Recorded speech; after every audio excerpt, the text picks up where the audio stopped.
बांकीपुर उपचुनाव प्रचार में तेजी है। आज से 3 दिन ही प्रचार होंगे। 28 जुलाई को प्रचार का अंतिम दिन है और ऐसे में सभी राजनीतिक दलों और प्रत्याशियों ने पूरी ताकत झोंक दी है। बीजेपी के राष्ट्रीय अध्यक्ष नितिन नवीन लगातार बैठकें कर रहे हैं। प्रशांत किशोर ने अकेले मोर्चा संभाला हुआ है। उधर तेजस्वी यादव आज से चुनाव प्रचार का आगाज कर रहे हैं। अधिक जानकारी ले लेते हैं, संवाददाता अंकित हमारे साथ जुड़ रहे हैं अधिक जानकारी के साथ। अंकित, बांकीपुर का उपचुनाव प्रचार तेजी में अब आगे बढ़ने वाला है। महज 3 दिन शेष बचे हुए हैं। पूरी दमखम हो रही है। स्टार प्रचारकों की पूरी फौज यहां पर उतार दी गई है, जिसमें तमाम वो बड़े चेहरे महागठबंधन से भी और एनडीए घटक दलों से भी नजर आ रहे हैं।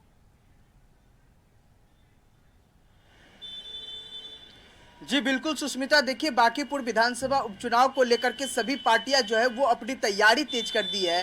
खासकर भाजपा जो है, भाजपा का कमान खुद राष्ट्रीय अध्यक्ष नितिन नवीन संभाले हुए हैं। तो वही आज से बिहार के नेता प्रतिपक्ष तेजस्वी यादव राजद का कमान संभाल लेंगे। तो वही तीसरी ओर देखा जाए तो जो जनसुराज के सूत्रधार प्रशांत किशोर इस बार खुद चुनावी मैदान में है। ऐसे में जो बांकीपुर विधानसभा उपचुनाव है इस बार त्रिकोणीय होने वाली है। सभी लगातार समीक्षा बैठक कर रहे हैं। देखा जाए तो सबसे पहले अगर भाजपा की बात करें सुष्मिता, तो आज भाजपा के राष्ट्रीय अध्यक्ष नितिन नवीन बिहार दौरे पर हैं और लगातार बूथ स्तर के जो कार्यकर्ता है उनके साथ लगातार बैठक कर रहे हैं। लगातार मंडल अध्यक्षों के साथ बैठक कर रहे हैं। बैठक कर आगे की जो दिशा निर्देश है वो तय कर रहे हैं। देखिए महज अब शेष 3 दिन बचा है चुनाव प्रचार का। 28 तारीख देर शाम 4 बजे के बाद जो चुनाव प्रचार है वो थम जाएगा। ठीक इससे पहले अब 3 दिन जो चुनाव प्रचार है वो लगातार देखने को मिलेगा। चाहे वो एनडीए की बात की जाए, चाहे वो महागठबंधन की बात की जाए, चाहे वो जनसुराज से सूत्रधार प्रशांत किशोर की बात की जाए। देखिए सभी लोग जो है वो अपने अपने दावे कर रहे हैं। इधर जनसुराज जो है वो सुबह सुबह प्रेस कॉन्फ्रेंस कर बड़े दावे किए हैं चुनाव जीतने का। प्रशांत किशोर देखिए लगातार चुनावी अभियान में सबसे ज्यादा सक्रिय इस बार जनसुराज से जो सूत्रधार जो पहले राजनीति बनाते थे वो अब खुद राजनीति में उतरे हैं प्रशांत किशोर। तो वो खुद से अब चुनावी यात्रा है वो लगातार कर रहे हैं। हर एक गली घूम रहे हैं, हर एक गली की समस्या को जानने की कोशिश कर रहे हैं, एक एक लोगों से मिल रहे हैं। ऐसे में देखिए उसी बीच जो एंट्री है आज नेता प्रतिपक्ष तेजस्वी यादव की हो रही है। नेता प्रतिपक्ष तेजस्वी यादव विदेश दौरे पर थे। विदेश दौरे के बाद वो दिल्ली पहुंचे। दिल्ली पहुंचने के बाद अब देखिए 12:30 बजे का वो वक्त बताया गया था जब पटना एयरपोर्ट पहुंचेंगे। पटना एयरपोर्ट पहुंचने के बाद वो सीधे जो बांकीपुर उपचुनाव का जो चुनावी प्रचार है वो खुद अपने हाथों में ले लेंगे। ऐसे में बताया जा रहा है कि आज 26 जुलाई यानी कि आज जो है राजद जो है वो रोड शो करेगी, जिसमें नेता प्रतिपक्ष तेजस्वी यादव जो है वो खुद शामिल होंगे। इधर भाजपा की बात करें तो भाजपा से राष्ट्रीय अध्यक्ष नितिन नवीन जो है वो लगातार समीक्षा बैठक कर रहे हैं। देख रहे हैं कि इतनी सारी तैयारी चल रही है शीर्ष नेताओं की तरफ से। लगातार लोग सभी फील्ड में जा रहे हैं, लोगों के बीच जा रहे हैं, अपनी बातों को सामने रख रहे हैं, प्रेस कॉन्फ्रेंस का सहारा ले रहे हैं, लोगों के बीच जाकर अपने पार्टी के बारे में यानी कि जनसुराज की बात कर ले या फिर बीजेपी की बात करें तो अपने कार्यों को लेकर, और आरजेडी अपने मौके को लेकर बातचीत लगातार कर रही है। लेकिन आप ग्राउंड जीरो पर थे, जनता के बीच कई बार आपने राय देखी होगी, उनके मशवरे सुने होंगे, उनके बयानों को देखा होगा। असल मिजाज क्या कहता है जनता का, मैं चाहूंगी कि वो आप एक बार हमारे दर्शकों को बताएं कि जो असल मुद्दे हैं क्या उससे राजनीतिक दल भटक गए हैं, क्या जो असल मुद्दा है उस पर केंद्रित अब भी ये चुनाव होने वाला है, क्योंकि ये वो विधानसभा क्षेत्र जहां से जनता को काफी उम्मीदें हैं हर उन राजनीतिक पार्टी से, क्योंकि यहां पर पहले भी काम हुआ ऐसा कि दावा लोगों की तरफ से भी है और आगे किस तरह से काम हो पाएगा ये भी ये देखना होगा। जी बिल्कुल सुष्मिता, देखिए अगर ग्राउंड जीरो की बात करें तो लगातार आपने भी कई ऐसे बांकीपुर विधानसभा उपचुनाव के बांकीपुर विधानसभा का इलाका है जहां आपने खुद से गया, वो हर एक बस्ती को आपने टटोलने की कोशिश की, जहां पे श्रम बस्ती है, जहां गरीब परिवार जो है वो बसते हैं। तो कहीं ना कहीं आपने वहां भी सुना होगा कि इस बार का जो माहौल है वो बदलाव का कहीं ना कहीं जो माहौल है वो देखने को मिल रहा है। हालांकि बांकीपुर विधानसभा की बात करें तो पिछले 40 साल से लगातार भाजपा का पकड़ में रहा है, तो कहीं ना कहीं इस बार जो लोगों का मिजाज है वो हल्का बदला हुआ नजर आ रहा है। देखिए 20,000 वोट जो है अगर देखा जाए तो पिछले बार जो है 51,000 वोट से नितिन नवीन जो है उनको जीत हासिल हुई थी। दूसरी ओर जो राजद से प्रत्याशी थी रेखा गुप्ता, उन्हें जो है 48,000 वोट आया था, तो कहीं ना कहीं सेकंड हुआ थी। लेकिन इस बार का जो चुनावी मुकाबला है वो काफी अहम मुकाबला होने वाला है, क्योंकि 3 त्रिकोणीय मुकाबला है। जो जनसुराज से प्रत्याशी है प्रशांत किशोर वो लगातार चुनावी दावे कर रहे हैं हैं और अपनी जीत की वादे कर रहे हैं। तो वही दूसरी ओर रेखा गुप्ता की बात करें तो रेखा गुप्ता पिछले बार भी चुनावी मैदान में थी और इस बार खुद चुनावी मैदान में है। ऐसे में इस बार का भी जो कहना है, ये देखिए, ये कहना अभी मुश्किल हो सकता है सुष्मिता कि किसकी जीत होगी किसकी हार होगी, क्योंकि भाजपा का गर रहा है लगातार और नितिन नवीन खुद जो है वो कमान संभाले हुए। हालांकि भाजपा के लिए एक नया चुनौती इसलिए भी सामने आ रहा है क्योंकि जो नीरज कुमार सिन्हा है, बूथ स्तर के कार्यकर्ता है, उन्हें टिकट दे दिया गया है। नीरज कुमार सिन्हा को बांकीपुर विधानसभा उपचुनाव, बांकीपुर में कई ऐसे लोग हैं जो नहीं जानते लेकिन भाजपा के नाम पर वोट करेंगे। देखिए, जो भाजपा का जो वोटर है वो कहीं हिलने वाले नहीं है। हालांकि जो यादव समीकरण की बात करें, जो मुस्लिम समीकरण की बात करें, लोग हैं वो लोग इस बार कहीं ना कहीं डगमगाते हुए नजर आ रहे हैं।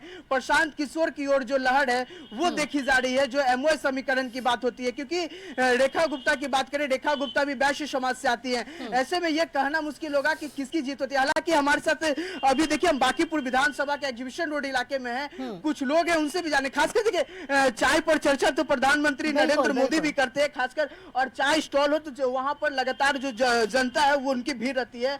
आप चाय बेचते हैं भैया, लगातार आपकी दुकान पे चर्चा वो होती होगी, राजनीति की सबसे ज्यादा चर्चा होती होगी, किसकी जीत हो रही है किसकी हार हो रही है, क्योंकि बांकीपुर विधानसभा उपचुनाव है।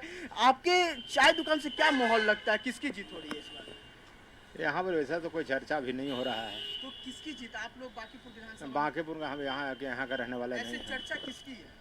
चर्चा तो सबको चर्चा भी चल रहा है। किसका सबसे ज्यादा चर्चा किसका चल रहा है? सबके साथ रेखा गुप्ता का जरा चर्चा चल रहा है उधर।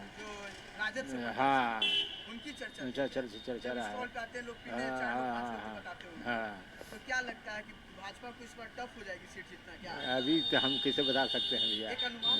अनुमान से कम। क्या लगता है भैया, बांकीपुर विधानसभा सीट जो त्रिकोणीय मुकाबला हो चुका है, एक तरफ प्रशांत किशोर है, रेखा गुप्ता है राजद से, नितिन नवीन के प्रत्याशी जो है नीरज कुमार सिन्हा, वो चुनावी मैदान में, किसकी ओर सबसे ज्यादा दिख रहा है माहौल? ज्यादा तो रेखा गुप्ता की तरफ से दिख रहा है।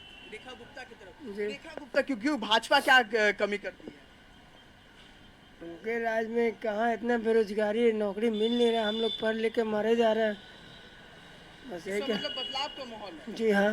देखिए सुष्मिता, कहीं ना कहीं देखा जाए तो इस बार का जो माहौल है वो बदलाव का माहौल है, इसलिए कहीं ना कहीं जो सभी पार्टियां हैं वो अपनी दमखम जो है वो लगातार दिखला रही है। बिल्कुल अंकित, कुछ लोग हैं जो समर्थन में हैं, कुछ लोग हैं जिनका मिजाज इस बार बदलाव का है कि मिली जुली प्रतिक्रिया आएगी सामने जब आप क्षेत्रवार लोगों के बीच जाएंगे। और वहां क्योंकि कहते हैं कि उनका एक अपना वोट बैंक भी होता है, एग्जीबिशन रोड का इलाका है, शायद वहां वैसे लोग जो आरजेडी को पसंद करते हो, दूसरा ऐसा इलाका हो जहां बीजेपी को लोग पसंद करते हो। एक सवाल बस मैं आपसे पूछना चाहूंगी, जेजेडी की पार्टी की बात हो रही थी, तेज प्रताप यादव की बात हो रही थी, उन्हें पिछले दिनों हिरासत में लिया गया। उसके पहले उनकी जो वीणा मांडवी, उनकी जो प्रत्याशी थी, उनका समर्थन नहीं मिल पाया, उनका नामांकन रद्द कर दिया गया।